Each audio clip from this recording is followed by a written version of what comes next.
उद्दीपन के प्रकारों पर।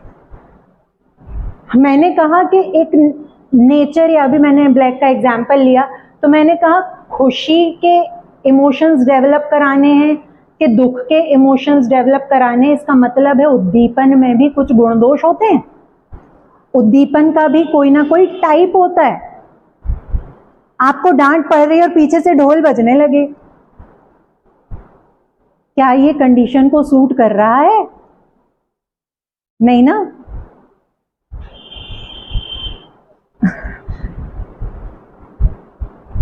एक लड़का एक लड़की को प्रपोज कर रहा है, पीछे से शहनाई बजे तो बहुत अच्छा, लेकिन पीछे से क्या बजने लगी? दुख भरा वायलिन बजने लगे। वायलिन का sound it's self a sad sound kind of ना।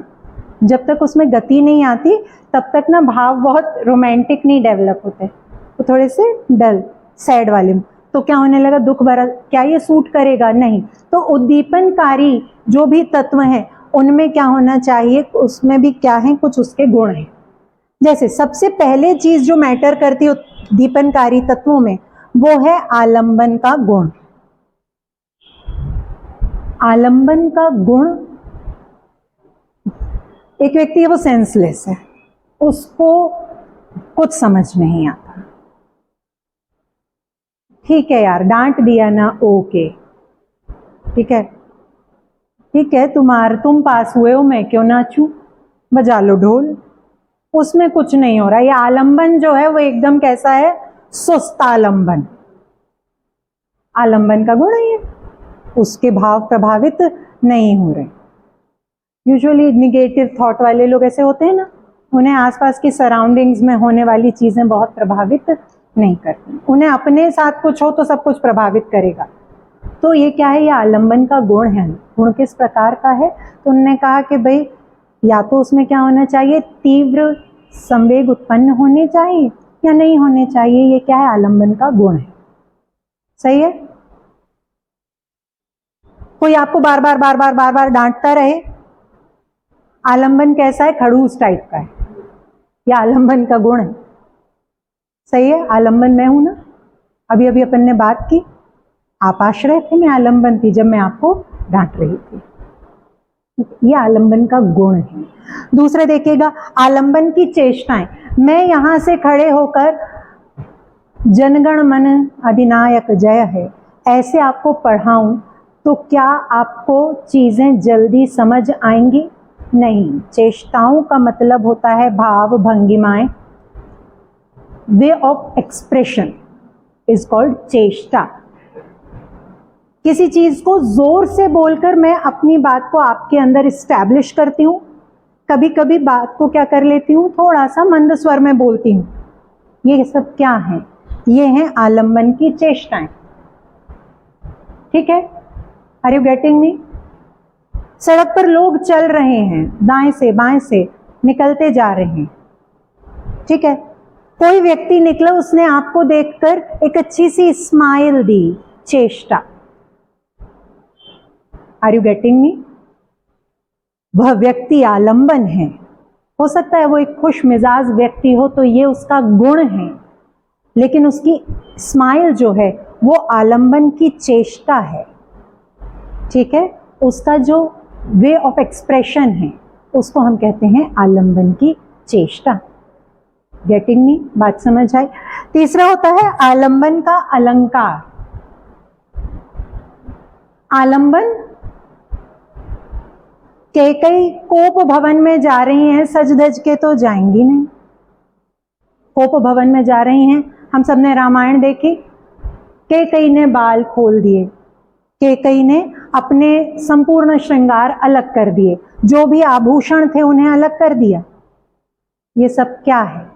ये था एक एनवायरनमेंट क्रिएट करना। आलंबन हमेशा अपने आप को प्रभावशाली बनाने के लिए क्या करेगा? कुछ अलंकार से आभूषित होगा। अलंकार मतलब आभूषण नहीं है। अलंकार मतलब वो एक आउटर आपका अपीयरेंस है जिसको आलंबन आपको दिखाना चाहेगा। आप किसी से नाराज हैं, ठीक है, भ्रकुटियां तान दें, भौएं तान दें, उसको 2-3 बार गुस्से से देखें, आपके चेहरे पर ही अलंकरण हो गया है गुस्से का। ये है आलंबन का अलंकार। अच्छा भी देखिएगा, आलंबन की चेष्टा और आलंबन का अलंकार दो अलग चीजें हैं, ठीक है। आलंबन की चेष्टा क्या है? आलंबन आपसे किस तरीके से जुड़ना चाह रहा है। मैंने कहा उसने स्माइल किया, ठीक है, एक थोड़ी सी देर का, क्षण भर का उसका भाव आपके सामने प्रदर्शित हुआ, इससे आपको उसकी चेष्टाएं मतलब इच्छाएं समझ में आई। लेकिन अलंकार का मतलब है आप किस फिजिकल फॉर्म में अपीयर हैं। हाथ पैर पटकते हुए इधर से उधर, क्योंकि हम गुस्सा हैं, 2-4 बर्तन इधर फेंक के 2-4 बर्तन इधर पटके, आप लोग नहीं पटकते होंगे, ठीक है। Are you getting me? ये सब क्या है? केकई का उदाहरण लिया, केकई ने बाल खोल दिया, आभूषण त्याग दिए, मतलब अपने आप को पूर्ण रूप से कैसा प्रदर्शित किया? हम आपसे नाराज हैं महाराज दशरथ, हमारी जो भी मांगे हैं उनकी पूर्ति करिए, अन्यथा आप हमको इसी रूप में देखने वाले हैं, ठीक है। ये है आलंबन के अलंकार, ठीक है। आप गंदे तरीके से ड्रेसअप हो जाएं, बाल वाल ना बनाएं, ठीक है, तो समझ आ जाएगा ये सब आप क्यों कर रहे हैं, अपने भाव की अभिव्यक्ति के लिए। ये सारे जो आपका आउटर लुक है, इसी को हम कह रहे हैं आलंबन का अलंकार। आगे बढ़ते हैं। और एक होती है तटस्थता, या हम इसको और सही शब्दों में कहें तो एक होती है तटस्थ परिस्थिति। इस सराउंडिंग्स में कुछ ऐसी स्थितियां हैं जो क्या करेंगी, भाव को उद्वेलित करेंगी ही करेंगी, वो उद्दीपन पैदा करेंगी, ठीक है। इसके लिए फिर वो स्माइल वाला एग्जाम्पल अपन ले लेते हैं कि एक युवक ने एक युवती को देखकर स्माइल किया, बसंत का मौसम था, मंद मंद हवाएं चल रही थी, स्त्री के हृदय में भी क्या पैदा हुआ, श्रृंगार पैदा हो गया। ऋतु बसंत की थी, मंद हवाएं थी, मौसम सुहाना था, ये एक तटस्थ परिस्थिति है। इसी को युवक ने युवती को देखकर स्माइल किया, ग्रीष्म काल है, लू के थपेड़े चल रहे हैं, स्त्री के मन में श्रृंगार पैदा होगा? नहीं। इसका मतलब है उद्दीपनकारी कारक मैटर करता है। ये लू के थपेड़े में स्त्री के मन में रौद्र जाग सकता है, ठीक है, क्रोध जाग सकता है, श्रृंगार की संभावना कम है, या कोई भाव पैदा नहीं होगा, ठीक है।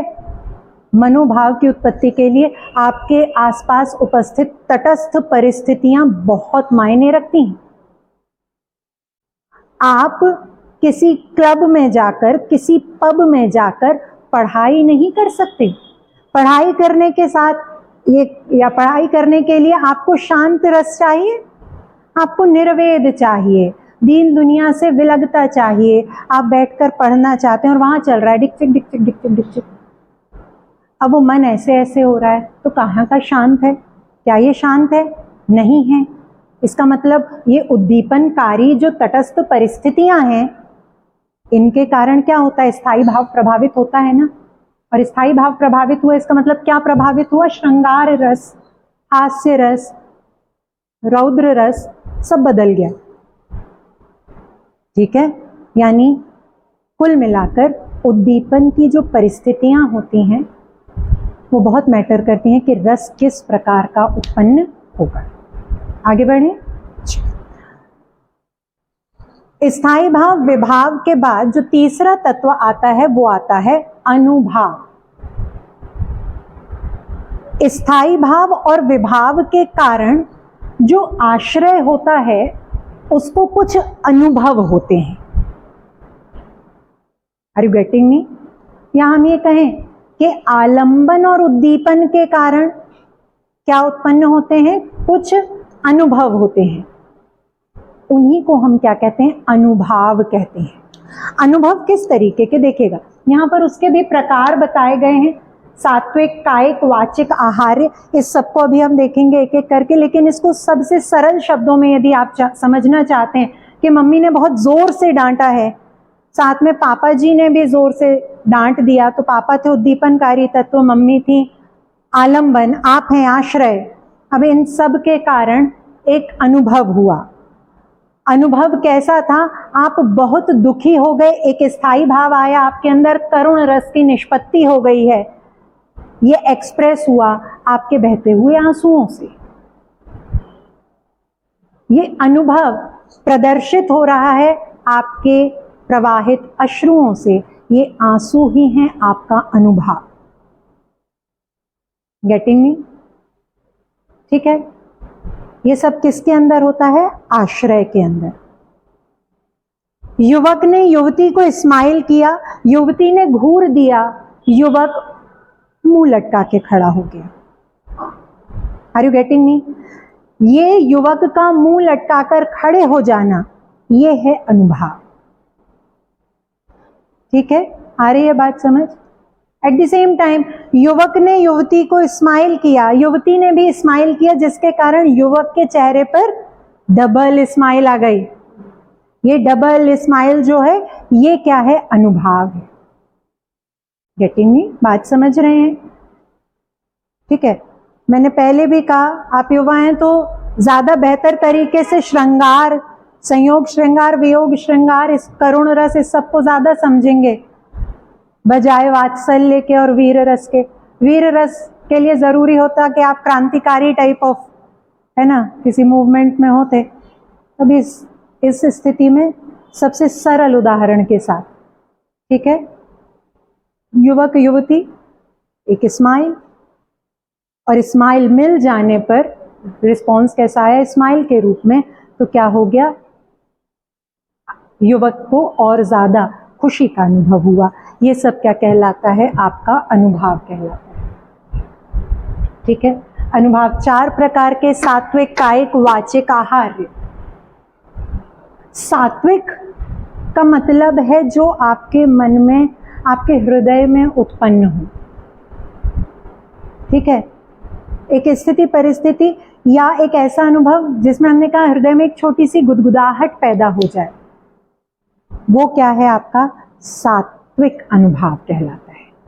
कायिक अनुभव, जैसे मैंने कहा, कायिक अनुभव का मतलब होता है कि आपके आंसू बह गए, आपके चेहरे पर स्माइल आ गई, आप डर से थरथर कांपने लगे। ये सब आपके काया के द्वारा प्रदर्शित अनुभव है। ठीक है। जो अनुभव काया के द्वारा प्रदर्शित कर दिया जाए, वही अनुभव क्या कहलाता है? कायिक अनुभव कहलाता है। क्लियर हो रही है? अनुभव की अभिव्यक्ति आश्रय में कई प्रकार से देखी जा सकती है। तो एक है उसके मन में गुदगुदाहट का होना। अभी यहां पर देखिएगा, जिसको हमने सात्विक अनुभव कहा, यहां पर उस स्थितियां बताई गई हैं बेसिकली: स्तंभ, स्वेद, रोमांच, स्वरभंग, कंप, वैवर्ण्य, अश्रु और प्रलय। ये सब भाव लेकिन होंगे कहां? बाहर नहीं आएंगे, ये चीज ध्यान रखिएगा। ये कंप कहां का है? ये हृदय का कंप है। ये अश्रु कहां का है? ये हृदय का अश्रु।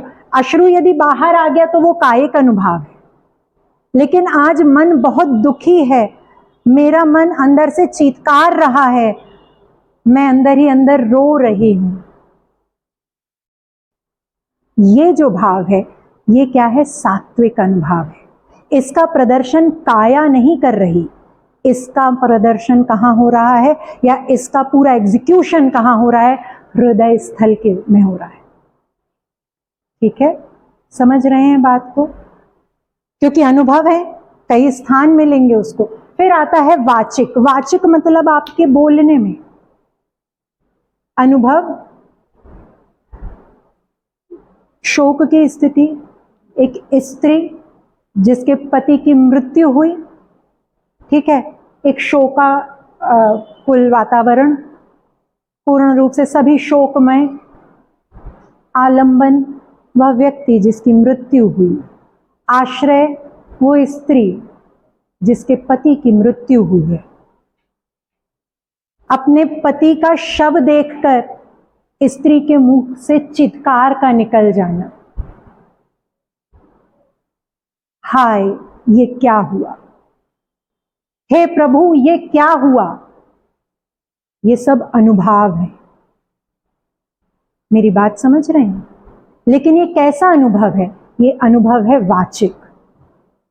कोई काम बिगड़ जाने पर सडनली आपके मुंह से एक विस्मय बोधक शब्द का निकल जाना, ये वाचिक अनुभव कहलाता है। यहां काया रिस्पॉन्ड कर रही हो या ना कर रही हो, ओ आ आर यू गेटिंग? ये सब कहां से आ रहे हैं? आश्रय से आ रहे हैं। कुछ भी जो आश्रय से उत्पन्न वाचिक रूप से आए, वो सब क्या है? आपका वाचिक। ठीक है, बात समझ पा रहे हैं मेरी? ठीक है। और तीसरा आता है आहार्य। आहार्य और सात्विक में एक छोटा सा अंतर है। क्या अंतर है उसको भी समझते हैं। अभी हमने 3 चीजें देखी। हमने देखा सात्विक, हृदय में उत्पन्न होने वाली सुगबुगाहट, गुदगुदाहट, डलनेस, हाँ, यस और नो। शरीर आश्रय की काया यदि किसी प्रकार से रिस्पॉन्ड करे तो कायिक, आश्रय के मुख से किसी प्रकार के अनुभव की अभिव्यक्ति हो जाए, दुख, खुशी, आश्चर्य, शोक, व्हाटएवर इट इज, तो वो क्या है? वाचिक है। और आहार्य क्या है? यहां पर हृदय और मन 2 अलग चीजें मानी गई। आपको भय लगा, आपके हृदय में धक धक धक धक धक धक धक धक बढ़ गई है, ये क्या है? ये सात्विक अनुभव है। ठीक है। एट द सेम टाइम आपका अनुभव आपसे कह रहा है क्या? ये स्थिति स्थायी नहीं है, मुझे अपने आप को कंट्रोल करना है। ये कौन कहता है? क्या ये हृदय कहता है? नहीं, ये मन की आवाज है। आपका मन आपको कुछ रिस्पॉन्ड कर रहा है, हृदय अलग रिस्पॉन्ड कर रहा है। मन यानी मानसिक चेतना, वो आपसे कह रहा है संभलो, स्थिति परिस्थिति को समझो। जो दिखाई दे रहा है हो सकता है ये वास्तविक ना हो। ये सब कहाँ चल रहा है? ये मन में चल रहा है। यस और नो? ये है आहार्य, जिसका संबंध किससे है? मानसिक चेतना के साथ है। सात्विक, कायिक, वाचिक, आहार्य, हृदय, काया, मुख, मन। अनुभव इन्हीं चारों माध्यम से क्या होते हैं? प्रदर्शित होते हैं। क्लियर है बात? ये सब क्या कहलाते हैं? आपके अनुभव कहलाते हैं। चौथे अवयव के रूप में जिसको हम देखते हैं वो है आपका संचारी भाव। अभी देखिए, संचार का मतलब क्या है? संचार का मतलब है एक कंटिन्यूएशन, यस और नो? एक संचार का मतलब यहाँ पर कम्युनिकेशन से नहीं समझेंगे, ठीक है? लेकिन उसके सेंस को हम कम्युनिकेशन से उठा सकते हैं। किसी भी संवाद के लिए या कम्युनिकेशन के लिए निरंतरता चाहिए ना। वो ब्रेक हुआ मतलब संचार रुक गया। बस ऐसे ही यदि कुछ ब्रेक होगा तो भावों का संचार भी क्या हो जाएगा? रुक जाएगा।